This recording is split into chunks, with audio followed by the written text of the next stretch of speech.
क्या थी टाइटैनिक के डूबने की असली वजह, आखिर क्यों गई 1500 से ज्यादा लोगों की जान, कैसे न डूबने वाला जहाज डूब गया सिर्फ 2 घंटे 40 मिनट में, जानेंगे दोस्तों आज की इस वीडियो में। 10 अप्रैल 1912 को RMS टाइटैनिक नाम का जहाज डूब गया था। जी हाँ, वही जहाज जिस पर टाइटैनिक मूवी भी बनी थी। टाइटैनिक वो जहाज था जिसे बनाने में करीब 1200 दिन यानी कि 3 साल से ज्यादा का समय लगा था और दावा किया गया था कि ये जहाज कभी डूब नहीं सकता, इसलिए इसे अनसिंकेबल शिप भी कहा गया था। लेकिन इस जहाज को डूबने में सिर्फ 2 घंटे 40 मिनट लगे थे। लेकिन जिन गलतियों की वजह से जहाज डूबा था उनके बारे में जानने से पहले हमें थोड़ा सा टाइटैनिक के बारे में भी जान लेना चाहिए। तो दोस्तों सबसे पहले तो हमें ये जानना चाहिए कि आखिरकार टाइटैनिक जैसा बड़ा जहाज बनाने की जरूरत ही क्यों पड़ी। दरअसल इसकी वजह थी कंपटीशन। 19वीं सदी में जर्मनी और ब्रिटेन के बीच मुकाबला चलता था। उस दौर में ज्यादातर ट्रेडिंग शिप्स के जरिए होती थी, इसलिए बड़े जहाज बनाने को लेकर दोनों देशों के बीच कंपटीशन टाइप का चलता था। इसलिए ब्रिटेन ने एक महल जैसा आलीशान जहाज बनाने के बारे में सोचा जो इतना बड़ा भी हो कि जो भी देखे हैरान रह जाए। ब्रिटेन ने जहाज बनाने की जिम्मेदारी व्हाइट स्टार लाइन नाम की एक कंपनी को सौंपी। कंपनी को कहा गया कि वो इस सदी का सबसे बड़ा जहाज बना कर दे। इसके बाद काम शुरू हुआ टाइटैनिक को बनाने का। 31 मार्च 1909 में जहाज को बनाने का काम शुरू हुआ। बता दें टाइटैनिक को बनाने में उस समय करीब 15,000 लोग लगे थे और करीब 1200 दिन लगे थे इसे बनाने में। तब जाकर 2 अप्रैल 1912 को टाइटैनिक बनकर तैयार हुआ था। उस दौर में टाइटैनिक को बनाने में करीब 1.5 मिलियन पाउंड्स की भारी भरकम रकम खर्च हुई थी, जो कि आज के समय में 170 मिलियन पाउंड्स के बराबर होती है। इसके अलावा क्योंकि उस दौर की सबसे लग्जरियस फैसिलिटीज इस जहाज में मौजूद थी, इसलिए दोस्तों इसके नाम से पहले RMS यूज किया गया, जिसका मतलब था रॉयल मेल स्टीमर। आपको जानकर हैरानी होगी कि जहाज में गर्म पानी का swimming pool, electric bath, gym, squash court, restaurant, barber shops से लेकर लाइब्रेरी तक की सुविधाएं थी। इन सब के अलावा टाइटैनिक को अनसिंकेबल इसलिए कहा जा रहा था और लोगों द्वारा भरोसा भी इसलिए किया जा रहा था क्योंकि इसे नीचे से डबल कोटेड बनाया गया था और इसमें 16 अलग अलग कंपार्टमेंट बनाए गए थे जो कि वाटर टाइट थे, यानी कि उसमें पानी नहीं घुस सकता था। दूसरा, उनको अलग भी किया जा सकता था। जहाज बनकर तैयार होने के बाद कंपनी ने जहाज के बारे में अनाउंस कर दिया था। इसके पहले सफर के लोग बहुत एक्साइटेड थे। उस समय 2 तरह के टिकट्स थे, पहला इकोनॉमी के लिए $30 का और दूसरा फर्स्ट क्लास के लिए $100 का। तो दोस्तों टाइटैनिक के सफर की जब सारी तैयारियां हो गई तब 10 अप्रैल 1912 को दोपहर के करीब 12 बजे जहाज इंग्लैंड के साउथहैम्पटन से न्यूयॉर्क के लिए रवाना हुआ। उस समय जहाज पर 1920 पैसेंजर्स मौजूद थे। अब बात करते हैं उन गलतियों की जिसकी वजह से टाइटैनिक डूब गया था। पहली गलती, बता दें कि जब टाइटैनिक रवाना हुआ था उससे पहले ही जहाज के कैप्टन स्मिथ को एक डेडलाइन दी गई थी कि जहाज को किसी भी कीमत पर 17 अप्रैल तक न्यूयॉर्क तक पहुंचाना था। क्योंकि ये जहाज का पहला सफर था, इसलिए ऐसे में अगर जहाज लेट पहुंचा तो ये जहाज की रेपुटेशन खराब हो जाती। अब ऐसा करने के लिए जरूरी था कि जहाज की रफ्तार को बढ़ाया जाए, इसलिए इसकी रवानगी के साथ ही इसे 42 किलोमीटर पर घंटे की तेजी से दौड़ाया गया और इस रफ्तार पर टाइटैनिक शाम तक फ्रांस के शेवर्ग तक पहुंच गया, जहां से इसने और 274 पैसेंजर्स को पिक किया और उसके बाद क्वींस टाउन पहुंचकर इसने 123 पैसेंजर को पिक किया। क्वीन टाउन के बाद टाइटैनिक को सीधे न्यूयॉर्क रुकना था। जिस तेज रफ्तार पर यह लगातार चल रहा था, इसकी वजह से इसे भारी नुकसान उठाना पड़ा। दूसरी गलती, जैसा कि हमने बताया कि इसे क्वींस टाउन के बाद सीधे न्यूयॉर्क रुकना था, इसलिए टाइटैनिक लगातार तकरीबन उसी रफ्तार पर चल रहा था। इसे 3 दिन गुजर चुके थे और तारीख थी 14 अप्रैल 1912 की, जब चारों तरफ सागर में खामोशी और धुंध छाई हुई थी। धुंध की वजह से विजिबिलिटी बहुत ही कम थी, जिस वजह से समुद्र में तैरती हुई बर्फीली चट्टानों का नजर आना मुश्किल था। और यहीं पर दूसरी गलती की जाती है क्योंकि टाइटैनिक से पहले एक और जहाज इसे रास्ते से गुजर चुका था, जिसने टाइटैनिक को वायरलेस के जरिए इस बर्फीली चट्टानों वगैरह के बारे में वार्न किया था, वो भी 6 बार। लेकिन कहा जाता है कि वायरलेस ऑपरेटर्स की तरफ से इस वार्निंग को नजरअंदाज कर दिया गया। एक्सपर्ट्स के मुताबिक यही चूक टाइटैनिक के डूबने की सबसे बड़ी वजह बनी। तीसरी गलती, कैप्टन स्मिथ जहाज की रफ्तार को तेज बनाए रखे हुए थे क्योंकि वो चाहते थे न सिर्फ जहाज 7 दिन के लिए अंदर न्यूयॉर्क पहुंच जाए, बल्कि उसमें रिटायरमेंट के साथ टाइटैनिक तेज रफ्तार के मामले में भी रिकॉर्ड बना ले। इसलिए उन्होंने जहाज की रफ्तार को तेज ही रखा। लेकिन हाँ, उन्होंने सेफ्टी के लिए रात के समय में 2 क्रू मेंबर को जहाज के ऊपर तैनात कर दिया ताकि प्रॉब्लम हो तो पता चल सके। फिर 14 अप्रैल की रात को 11:39 पर निगरानी के लिए तैनात मेंबर्स को जहाज के बिल्कुल सामने एक बड़ी सी बर्फीली चट्टान नजर आती है। ऐसे में उन मेंबर्स ने फौरन ही वार्निंग के लिए घंटा बजाया और फोन पर जहाज के दूसरे मेंबर्स को चट्टान के बारे में बताया। अब जैसे ही चट्टान के बारे में पता चला, तुरंत ही जहाज की डायरेक्शन को चेंज करने की कोशिश की गई ताकि जहाज चट्टान के साथ टकराने से बच जाए। लेकिन सारी कोशिशों के बाद भी जहाज का निचला हिस्सा चट्टान के साथ टकरा ही गया। अब यहाँ पर गलती ये थी कि जिन क्रू मेंबर्स को पहरेदारी के लिए रखा गया था उनके पास कोई भी दूरबीन नहीं थी, जिससे कि वो उस धुंध भरी अंधेरी रात में ज्यादा दूर तक देख पाते। इसलिए जब उन्होंने चट्टान को देखा तो चट्टान और चट्टानों के बीच इतनी ज्यादा दूरी नहीं बची थी कि जहाज को चट्टान के साथ टकराने से बचाया जा सकता हो। इसलिए 11.39 पर चट्टान के नजर आने पर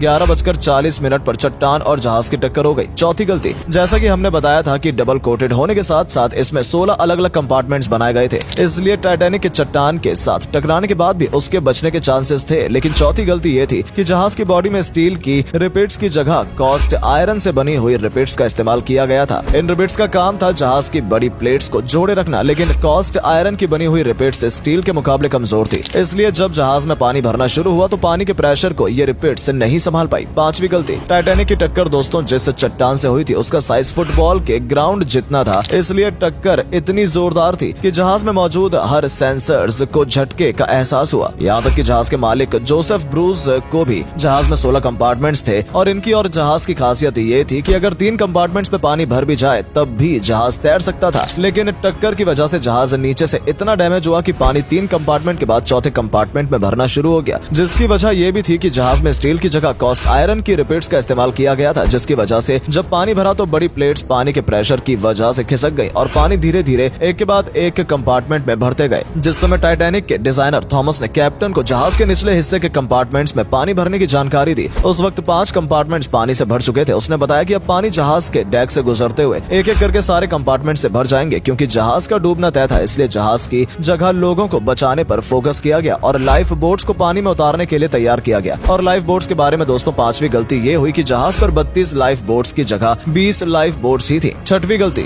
इस तरह करीब रात के 12:45 पर पहली लाइफ बोट पानी में उतारी गई, लेकिन कम लाइफ बोट्स के साथ साथ अगली छठी गलती भी की गई, कम लोगों को लाइफ बोट्स में बैठाने की गलती। जी हाँ, जितनी क्षमता लाइफ बोट्स की थी उससे कहीं कम लोगों को उसमें बैठाकर पानी में उतारा जा रहा था, उसमें भी फर्स्ट क्लास के लोगों को पहले भेजा जा रहा था। इसके बाद 5 से ज्यादा कंपार्टमेंट्स में पानी भरने की वजह से जहाज का अगला हिस्सा 10 डिग्री तक पानी में डूब चुका था और पिछला हिस्सा इस वजह से ऊपर उठ चुका था। इसी बीच शॉर्ट सर्किट की वजह से 2:18 पर जहाज की लाइट्स बंद हो गई और इसके बाद 2:20 पर जहाज बीच से टूटा और 2 हिस्सों में टूटकर अलग हो गया और इस तरीके से करीब 2 घंटे 40 मिनट में जहाज डूबकर अटलांटिक महासागर की गहराई में खो गया। बताते 1500 से ज्यादा लोगों की जान पानी के बहुत ज्यादा ठंडे होने की वजह से गई थी, क्योंकि पानी का टेम्परेचर उस समय -2 डिग्री था। बचने वालों की बात करें तो 710 लोगों की जान बचाई जा सकी थी। टाइटैनिक के डूबने की असली वजह को जानने के लिए एक रिसर्च की गई थी, जिसमें पाया गया कि टाइटैनिक के डिजाइन से लेकर उसमें इस्तेमाल मटेरियल तक सब ठीक था, लेकिन उसकी रफ्तार की वजह से सारा खेल बिगड़ गया और जहाज डूब गया। वेल दोस्तों, ये थी टाइटैनिक के डूबने की कहानी। आपको ये वीडियो कैसी लगी कमेंट करके जरूर बताएं और हमारे चैनल को सब्सक्राइब भी कर लें। धन्यवाद।